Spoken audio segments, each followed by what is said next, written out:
Assalamualaikum warahmatullahi wabarakatuh. Mohon izin sebelumnya kami ucapkan terima kasih kepada Bu Ayun selaku dosen mata kuliah Ilmu Dasar Keperawatan dan rekan tim saya ada Vina Puspitasari, Indah Safitri, dan saya sendiri Kurnia Dwi Astuti. Kami kelompok 7 akan memaparkan materi tentang trematoda.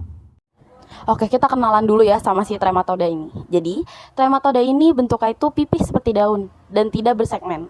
Ukurannya sendiri itu sekitaran 1 mm dan beberapa sentimeter. Jadi dia tuh beneran kecil banget dan hanya bisa dilihat pakai stetoskop. Alat reproduksi si trematoda ini itu bersifat hemafroid atau memiliki dua jenis kelamin antara jantan dan betina dan bekerja full atau penuh.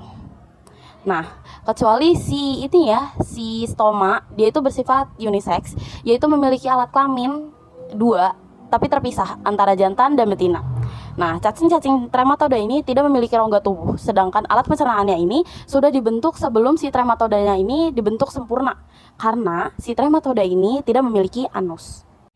Oke, kita akan membahas tentang daur hidupnya. Jadi, di sini itu ada daur hidup Phaseola hepatisa. Biasanya si Phaseola ini suka berada di usus, entah usus manusia atau usus hewan. Tapi di sini saya menggunakan usus hewan ya. Jadi hewan ini mengeluarkan sebuah feses yang mengandung telur-telur dari Phaseola hepatisa. Lalu telur ini akan menetas menjadi merasedium dan merasedium ini akan menempel di siput. Lalu siputnya ini akan berkembang biak. Si merasediumnya ini menjadi sprokista, radia, dan serkaria. Ini tuh istilahnya kayak telur, larva, dan juga cacing dewasa. Nah, karena si siputnya ini habitatnya suka banget menempel di objek, otomatis sarkianya ini akan keluar dari siput, dan metasarkianya ini akan menempel di sebuah rumput, dan otomatis rumput ini akan dimakan oleh si hewan ternak, dan akan dicerna kembali ke usus. Seperti itu terus sirkusnya. Baik, lalu kita ke infeksi parasit. Pada stoma, stadium infeksi cacing yaitu serkaria yang masuk ke dalam tubuh Horfes definitif secara aktif dengan menembus ke sebuah kulit yang tak terlindungi waktu berada di dalam air. Nah, cara infeksinya gimana? Yaitu melalui metaserkaria ke dalam mulut bersama makanan dalam bentuk tanaman baik batang, daun, buah, ikan, udang, ketam, atau semacamnya. Contohnya itu infeksi Paragonimus westermani. Jadi, kalau misalkan kita itu masak makanan, sebisa mungkin itu dimasak dengan benar-benar matang. Jadi biar parasit atau bakterinya itu benar-benar mati.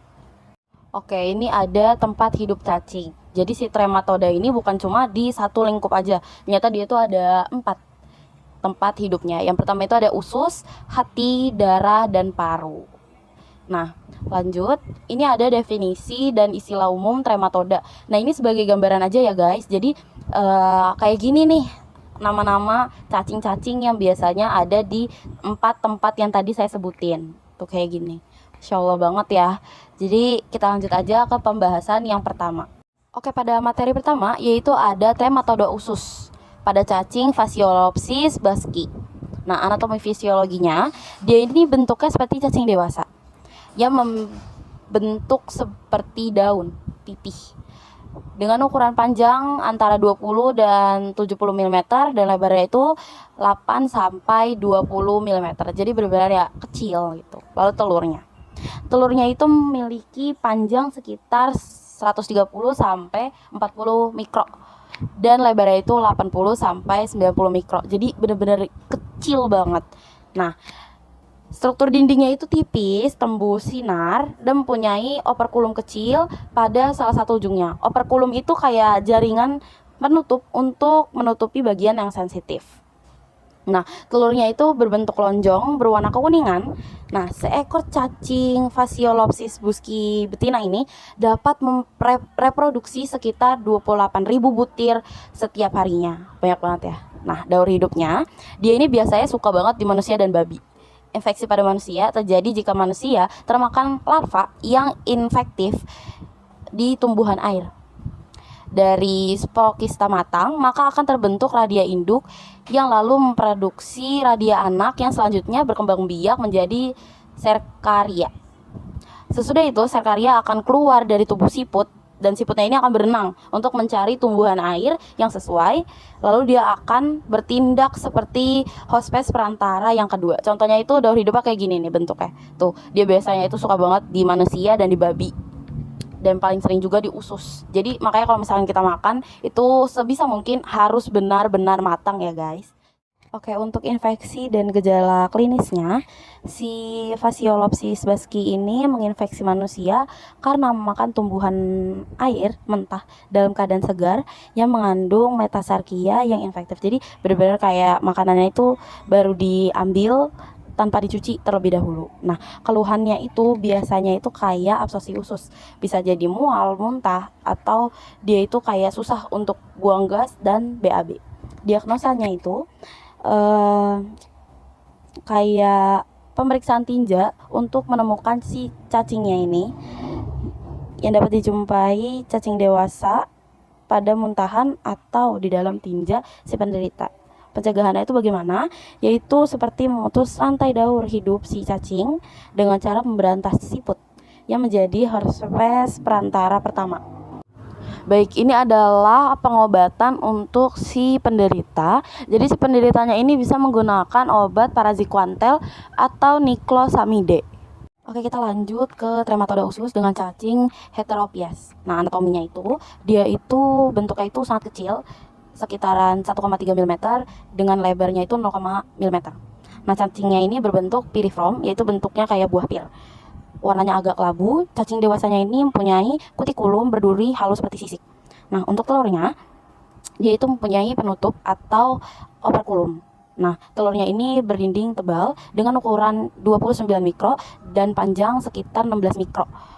Untuk daur hidupnya, hospes definitif cacing ini biasanya suka ada di manusia dan hewan yang pemakan ikan mentah. Sedangkan siput air tawar misalnya Piranella merupakan hospes perantara pertama. Selaku hospes perantara kedua itu beberapanya itu jenis ikan, contohnya itu munggil. Nah, contoh daur hidupnya itu seperti ini. Biasanya itu suka ada di manusia, kucing, burung, ikan yang suka makan makanan mentah. Balik lagi, kalau mau sehat sebisa mungkin menggunakan makanan-makanan yang sudah diproses matang sempurna. Baik, saya akan lanjutkan materi ini ke Indah Savitri. Kepada Indah Savitri, saya persilahkan. Trematoda usus heteropes. Penularan parasit. Nelayan yang menderita heterofiasis merupakan sumber penularan bagi penduduk lainnya, karena umumnya mereka membuang air besar di daerah perairan tempat mereka mencari nafkah. Gejala klinis dan diagnosis. Gejala klinis dan keluhan penderita umumnya baru terjadi pada infeksi berat. Hal ini disebabkan oleh terjadinya iritasi cacing pada mukosa usus yang dapat menimbulkan diare berlendir yang menahun, disertai kolik dan nyeri perut. Cacing dewasa yang menembus fili usus menyebabkan telur cacing akan menyebar melalui aliran darah dan live, sehingga dapat menimbulkan granula di dalam otak dan jantung. Pengobatan. Sebagai obat, pilihan untuk pemberantasan heteropes maupun cacing famili Heteroctidae adalah praziquantel. Obat ini diberikan dengan takaran 3 kali 25 mg per kilogram berat badan per hari, dosis dewasa dan dosis anak. Trematoda usus Metagonimus yokogawai. Anatomi dan morfologi. Metagonimus dewasa mempunyai ukuran panjang sekitar 2 mm dan lebar badan 0,5 mm. Bagian anterior ujung badan mempunyai kutikulum yang bersisik acetabulum organ yang juga disebut ventral sucker. Ini terletak di bagian kanan dari garis tengah tubuh. Telur. Bentuk telur cacing ini mirip telur heteropis baik bentuk maupun ukurannya sehingga sulit dibedakan. Daur hidup. Hospes perantara pertama daur hidup cacing ini adalah siput air tawar Semisulcospira libertina. Sedangkan hospes perantara yang kedua adalah ikan tawar yang sering dimakan manusia, yaitu Plethozotus dan Salmoperi. Trematoda usus Echinostoma. Anatomi dan morfologi. Echinostoma dewasa berukuran 15 kali 3,5 mm dengan kutikulum yang mempunyai sisik halus. Sekitar oral sucker terdapat banyak duri yang mempunyai ciri khas anatomi cacing ini. Telur yang berbentuk lonjong ini mempunyai ukuran 82 kali 116 mikron, mempunyai operculum waktu telur dikeluarkan oleh induknya. Miracidium yang terdapat di dalam telur belum infektif. Daur hidup. Telur cacing yang jatuh ke dalam air dalam waktu beberapa minggu akan menetas. Larva Miracidium akan keluar, masuk ke dalam air lalu berenang mencari siput kecil yang menjadi hospes perantara pertamanya, misalnya Giraulus dan Anisus. Di dalam tubuh hospes perantara yang kedua, Scaria akan berkembang menjadi Metacercuria yang merupakan stadium yang infektif bagi hospes definitif. Teramatoda hati, Clonorchisinesis. Anatomi dan morfologi. Clonorchisinesis dewasa berbentuk pipi seperti daun, mempunyai ukuran sekitar 12-20 mm dan lebar badan sekitar 3-5 mm. Telur. Bentuk telur yang khas berwarna kekuningan berukuran sekitar 29 kali 16 mikron, mempunyai operculum di salah satu ujungnya. Di ujung telur yang menebal terdapat tonjolan kecil. Pada waktu keluar dari tubuh induknya, telur Clonorchis telah mengandung larva Miracidium. Daur hidup. Jika telur yang keluar bersama tinja penderita masuk ke dalam air, di dalam air telur akan menetas menjadi larva Miracidium. Sesudah itu, Scaria meninggalkan tubuh siput yang menjadi hospes perantara pertama, kemudian mencari hospes perantara kedua yaitu ikan tawar. Trematoda hati, Clonorchisinensis. Penularan parasit. Di dalam saluran empedu cacing menimbulkan iritasi mekanis. Selain itu, cacing ini juga menghasilkan toksin. Pada infeksi yang ringan, cacing tidak menimbulkan keluhan dan gejala pada penderita. Infeksi berat,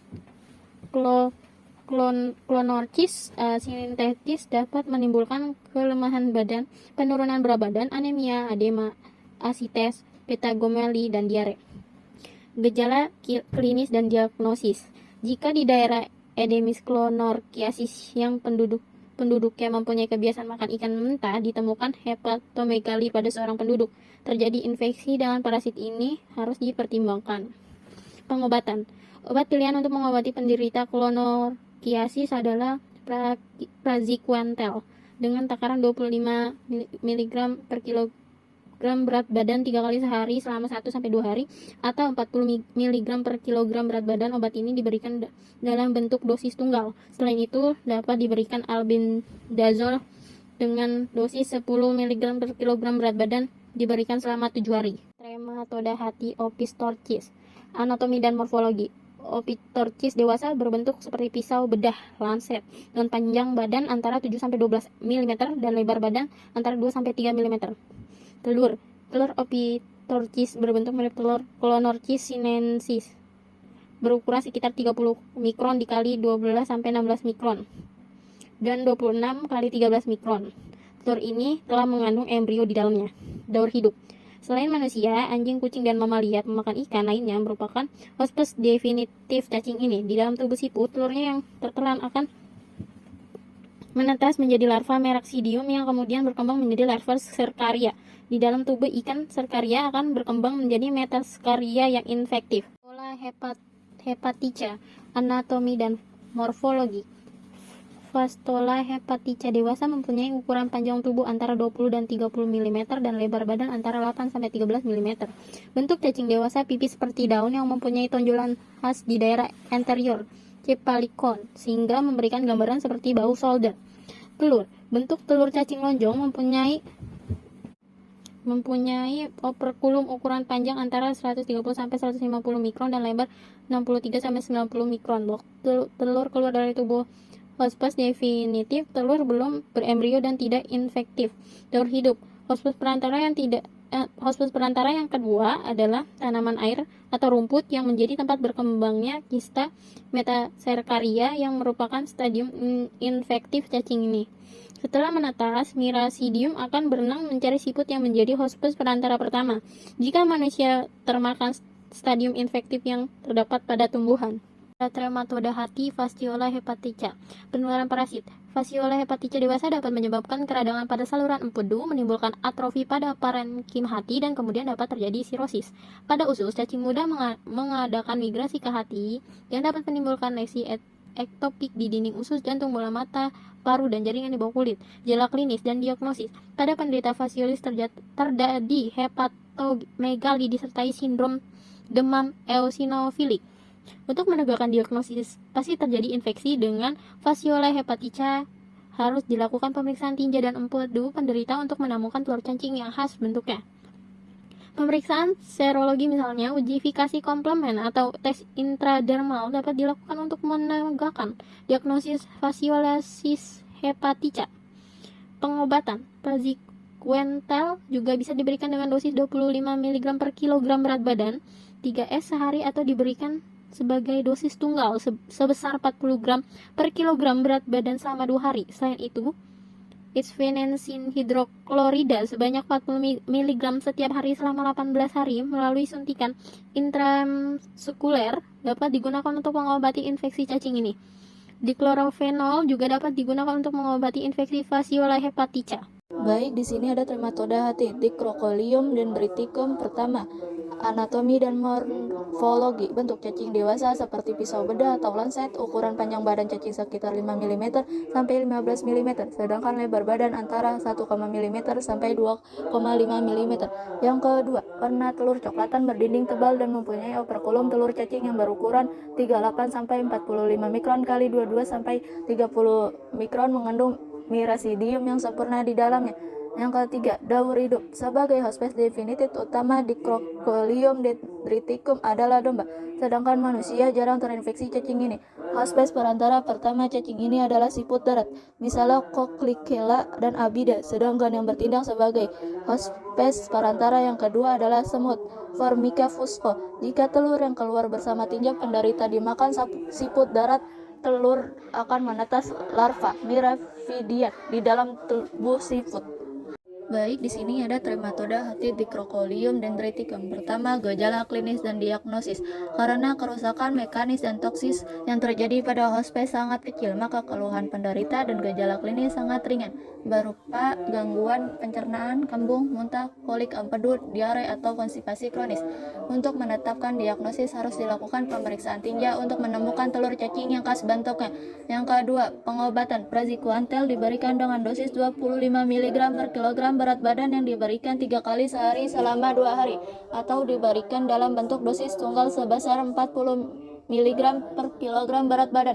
Chloroquine atau gentian violet dapat diberikan sesuai dengan beratnya infeksi. Pencegahan kulit dilakukan karena hospes perantara sulit ditemukan. Baik, di sini ada trematoda paru, Paragonimus westermani. Yang pertama, anatomi dan morfologi. Paragonimus westermani dewasa berwarna coklat kemerahan dengan panjang badan sekitar 16 mm kali 8 mm dan ketebalan 5 mm pada waktu hidup. Cacing paru berbentuk seperti sendok, sedangkan jika telah mati bentuknya menjadi bulat lonjong mirip biji kopi. Kutikula cacing ini memiliki kutikula berspina yang merupakan ciri khas morfologinya. Yang kedua, telur Paragonimus berwarna kuning kecoklatan, berbentuk lonjong dengan ukuran sekitar 95 kali 55 mikron. Telur cacing ini mempunyai operkulum yang menebal tepinya. Ketika baru keluar dari tubuh induknya, telur belum berisi mirasidium. Yang ketiga, daur hidup. Di dalam air, telur akan berkembang dan kemudian menetas menjadi larva mirasidium dalam waktu 3 minggu.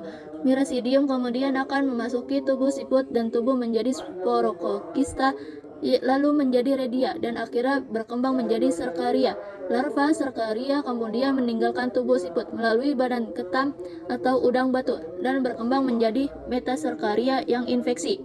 Baik, di sini ada trematoda hati, Paragonimus westermani. Yang pertama, penularan parasit. Paragonimiasis terjadi jika orang makan ketan atau udang mentah yang mengandung metaserkaria yang merupakan stadium infektif. Metaserkaria kemudian berkembang menjadi cacing muda di dalam duodenum, lalu menembus dinding usus dan masuk ke dalam rongga perut. Kemudian cacing muda akan menembus diafragma, memasuki rongga pleura, dan akhirnya mencapai jaringan paru. Yang kedua, gejala klinis dan diagnosis. Cacing yang mengadakan migrasi pada organ-organ menimbulkan reaksi berbeda, tergantung pada organ yang terserang. Infeksi ringan cacing ini dapat menyembuh dengan sendirinya, sedangkan pada infeksi yang berat atau jika parasit terdapat di otak akan menyebabkan buruknya prognosis. Diagnosis. Penderita paragonimiasis menunjukkan gejala klinis yang sulit dibedakan dari penyakit-penyakit paru lainnya. Yang ketiga, pengobatan. Sebagai obat pilihan untuk mengobati paragonimiasis adalah praziquantel, dan sebagai obat pilihan pengganti dapat digunakan metional. Praziquantel dengan dosis 25 mg per kilogram berat badan diberikan 3 kali sehari selama 2 hari atau 40 mg per kilogram berat badan sebagai dosis tunggal. Metionol diberikan dengan dosis 30-50 mg per kilogram 2 hari sehari sebanyak 10-15 dosis. Baik, di sini ada trematoda darah skistosoma. Yang pertama, anatomi dan morfologi. Saluran pencernaan cacing ini mula-mula bercabang menjadi 2 sekum, kemudian di daerah posterior tubuh. Kedua cabang sekum akan kembali menjadi satu saluran buntu. Yang kedua, telur. Berbeda dengan cacing trematoda lainnya, telurnya tidak mempunyai operkulum, tetapi memiliki spina. Yang telur cacing pada waktu dikeluarkan dari tubuh induknya sudah berisi embrio yang sempurna berupa larva stadium pertama Miracidium yang berambut getar atau silia. Yang ketiga, daur hidup. Untuk dapat melanjutkan daur hidupnya telur skistosoma yang keluar dari tubuh hospes definitif bersama tinja atau urin harus masuk ke dalam air agar dapat menetas menjadi larva Miracidium. Miracidium lalu berenang menjadi hospes perantara, yaitu siput yang menjadi tempat Miracidium berkembang menjadi sporokista dan akhirnya tumbuh menjadi serkaria yang infeksi. Baik, di sini ada trematoda darah skistosoma. Yang pertama, gejala klinis dan diagnosis. Semua stadium cacing skistosoma, baik cacing dewasa, serkaria maupun telur cacing dapat menyebabkan perubahan patologik pada jaringan tubuh penderita. Terdapat 3 tahapan klinis pada skistosomiasis, yaitu masa inkubasi biologis, tahap stadium akut, dan tahap stadium kronis. Yang kedua, pengobatan. Obat pilihan untuk mengobati skistosomiasis adalah praziquantel. Pada pengobatan skistosomiasis Mansoni dan Mahematobium, praziquantel diberikan dengan takaran 40 mg per kilogram berat badan dalam 2 hari pemberian selama 1 hari. Sebagai obat pengganti untuk Mansoni dapat diberikan osamniquin dengan dosis 15 mg per kilogram dengan 1 kali pemberian atau dewasa, sedangkan pada anak diberikan dengan dosis 20 mg per kilogram per hari terbagi dalam 2 dosis selama 1 hari. Baik, di sini ada trematoda darah atau dermatitis serkarial. Yang pertama, anatomi dan morfologi. Saluran pencernaan cacing ini mula-mula bercabang menjadi 2 sekum, kemudian di daerah posterior tubuh kedua cabang sekum akan kembali menjadi satu saluran buntu. Yang kedua, telur. Berbeda dengan cacing trematoda lainnya, telurnya tidak mempunyai operkulum tapi memiliki spina. Yang telur cacing pada waktu dikeluarkan dari tubuh induk sudah berisi embrio yang sempurna berupa larva stadium pertama atau Miracidium yang berambut getar atau silia. Yang ketiga, daur hidup. Untuk dapat melanjutkan daur hidupnya telur skistosoma yang keluar dari tubuh hospes definitif bersama tinja atau urin harus masuk ke dalam air agar dapat menetas menjadi larva Miracidium. Miracidium lalu berenang menjadi hospes perantara, yaitu siput yang menjadi tempat Miracidium berkembang menjadi sporokista dan akhirnya tumbuh menjadi serkaria yang infektif.